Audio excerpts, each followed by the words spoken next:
ଏଥି ଉତ୍ତାରେ ସଦାପ୍ରଭୁ ପରମେଶ୍ୱର ଭୂମିର ଧୂଳି ଦ୍ୱାରା ମନୁଷ୍ୟକୁ ନିର୍ମାଣ କରି ତାହାର ନାସିକାରନ୍ଧ୍ରରେ ଫୁଙ୍କ ଦେଇ ପ୍ରାଣବାୟୁ ପ୍ରବେଶ କରାଇଲେ। ତହିଁରେ ମନୁଷ୍ୟ ଜୀବିତ ପ୍ରାଣୀ ହେଲା। ପୁଣି ସଦାପ୍ରଭୁ ପରମେଶ୍ୱର ସେହି ମନୁଷ୍ୟକୁ ନେଇ ଏଦନ ଉଦ୍ୟାନକୁ ସୁସଜ୍ଜିତ ଓ ରକ୍ଷା କରିବା ପାଇଁ ନିଯୁକ୍ତ କଲେ। ଏଥି ଉତ୍ତାରେ ସଦାପ୍ରଭୁ ପରମେଶ୍ୱର କହିଲେ, ମନୁଷ୍ୟ ଏକାକୀ ଥିବା ଭଲ ନୁହେଁ। ଆମ୍ଭେ ତାହା ନିମନ୍ତେ ତାହାର ଅନୁରୂପ ସହକାରିଣୀ ନିର୍ମାଣ କରିବା। ଆଦମ, ତୁମ୍ଭେ ଉଦ୍ୟାନର ସମସ୍ତ ବୃକ୍ଷର ଫଳ ସ୍ୱଚ୍ଛନ୍ଦରେ ଭୋଜନ କରିପାର, ମାତ୍ର ସଦସତ ଜ୍ଞାନଦାୟକ ବୃକ୍ଷର ଫଳ ଭୋଜନ କରିବ ନାହିଁ, ଯେହେତୁ ଯେଉଁଦିନ ତାହା ଖାଇବ ସେହିଦିନ ନିତାନ୍ତ ମରିବ। ଏଥି ଉତ୍ତାରେ ସଦାପ୍ରଭୁ ପରମେଶ୍ୱର ଆଦମଙ୍କୁ ଘୋର ନିଦ୍ରାଗ୍ରସ୍ତ କରାଇ ସେହି ନିଦ୍ରା ସମୟରେ ତାଙ୍କର ଖଣ୍ଡେ ପଞ୍ଜରା ନେଇ ମାଂସ ଦ୍ୱାରା ସେହି ସ୍ଥାନ ପୂର୍ଣ୍ଣ କଲେ।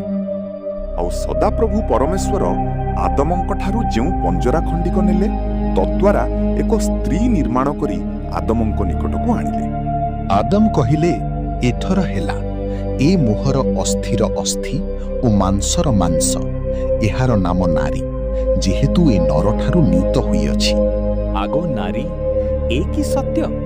ଉଦ୍ୟାନର କୌଣସି ବୃକ୍ଷର ଫଳ ଖାଇବାକୁ ପରମେଶ୍ୱର ତୁମ୍ଭମାନଙ୍କୁ ନିଷେଧ କରିଅଛନ୍ତି? ଆମ୍ଭେମାନେ ଉଦ୍ୟାନର ସମସ୍ତ ବୃକ୍ଷର ଫଳ ଖାଇପାରୁ, କେବଳ ଉଦ୍ୟାନର ମଧ୍ୟସ୍ଥିତ ବୃକ୍ଷର ଫଳ ବିଷୟରେ ପରମେଶ୍ୱର କହିଅଛନ୍ତି, ତୁମ୍ଭେମାନେ ତାହା ଖାଇବ ନାହିଁ ଓ ଛୁଇଁବ ନାହିଁ, ତାହା କଲେ ମରିବ। ତୁମ୍ଭେମାନେ କୌଣସି ରୂପେ ମରିବ ନାହିଁ, ବରଞ୍ଚ ପରମେଶ୍ୱର ଜାଣନ୍ତି, ତୁମ୍ଭେମାନେ ଯେଉଁଦିନ ତାହା ଖାଇବ ସେହିଦିନ ତୁମ୍ଭମାନଙ୍କ ଚକ୍ଷୁ ପ୍ରସନ୍ନ ହେବ। ତହିଁରେ ତୁମ୍ଭେମାନେ ପରମେଶ୍ୱରଙ୍କ ପରି ଭଲ ଓ ମନ୍ଦର ଜ୍ଞାନ ପାଇବ। ଏଥିରେ ନାରୀ ସେହି ବୃକ୍ଷକୁ ସୁଖାଦ୍ୟର ଉତ୍ପାଦକ ଓ ନୟନର ଲୋଭଜନକ ଓ ଜ୍ଞାନ ଦେବା ନିମିତ୍ତ ବାଞ୍ଛନୀୟ ଦେଖି ତହିଁରୁ ଫଳ ତୋଳି ଖାଇଲେ।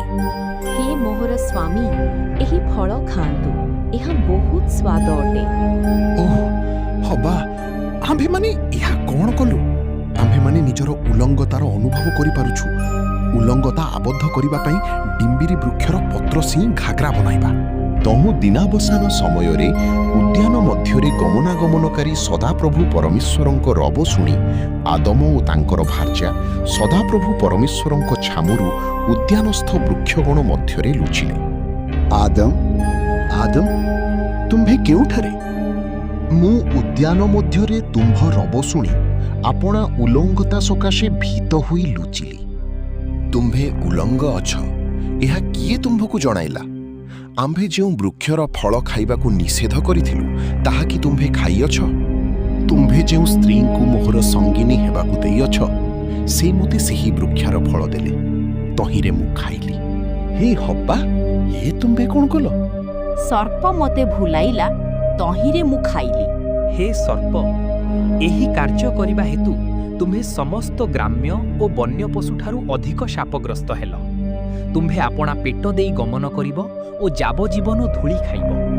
ଆଉ ଆମ୍ଭେ ତୁମ୍ଭର ଓ ନାରୀର ମଧ୍ୟରେ, ପୁଣି ତୁମ୍ଭ ବଂଶ ଓ ତାଙ୍କ ବଂଶ ମଧ୍ୟରେ ଶତ୍ରୁତା ଜନ୍ମାଇବା। ସେ ତୁମ୍ଭର ମସ୍ତକକୁ ଆଘାତ କରିବେ ଓ ତୁମ୍ଭେ ତାହାଙ୍କ ଗୋଇଠିକୁ ଆଘାତ କରିବ। ହେ ହବା, ଆମ୍ଭେ ତୁମର ଗର୍ଭ ବେଦନା ଅତିଶୟ ବଢ଼ାଇବା। ତୁମ୍ଭେ ବ୍ୟଥାରେ ସନ୍ତାନ ପ୍ରସବ କରିବ। ପୁଣି ସ୍ୱାମୀ ପ୍ରତି ତୁମର ବାସନା ରହିବ, ସେ ତୁମ ଉପରେ କର୍ତ୍ତୃତ୍ୱ କରିବ। ହେ ଆଦମ, ଯେଉଁ ବୃକ୍ଷର ଫଳ ଖାଇବା ବିଷୟରେ ଆମ୍ଭେ ତୁମ୍ଭକୁ ଆଜ୍ଞା ଦେଇ କହିଥିଲୁ, ତାହା ଖାଇବ ନାହିଁ। ତୁମ୍ଭେ ଆପଣା ଭାର୍ଯ୍ୟାର କଥା ଶୁଣି ତାହା ଖାଇଅଛ। ଏଣୁ ତୁମ୍ଭ ସକାଶୁ ଭୂମି ଶାପଗ୍ରସ୍ତ ହେଲା। ତୁମ୍ଭେ ଯାବଜ୍ଜୀବନ କ୍ଲେଶରେ ତହିଁରୁ ଭକ୍ଷ୍ୟ ପାଇବ। ତହିଁରେ କଣ୍ଟା ଓ ଗୋଖରା ଗଛ ଜାତ ହେବ। ପୁଣି ତୁମ୍ଭେ କ୍ଷେତ୍ରର ଶାକ ଭୋଜନ କରିବ। ତୁମ୍ଭେ ଯେଉଁ ମୃତ୍ତିକାରୁ ଗୃହୀତ ହେଲ, ତହିଁରେ ନ ମିଶିବା ପର୍ଯ୍ୟନ୍ତ ମୁଖର ଝାଳରେ ଆହାର କରିବ, ଯେହେତୁ ତୁମ୍ଭେ ଧୂଳି ଓ ଧୂଳିରେ ପୁନର୍ବାର ମିଶିଯିବ।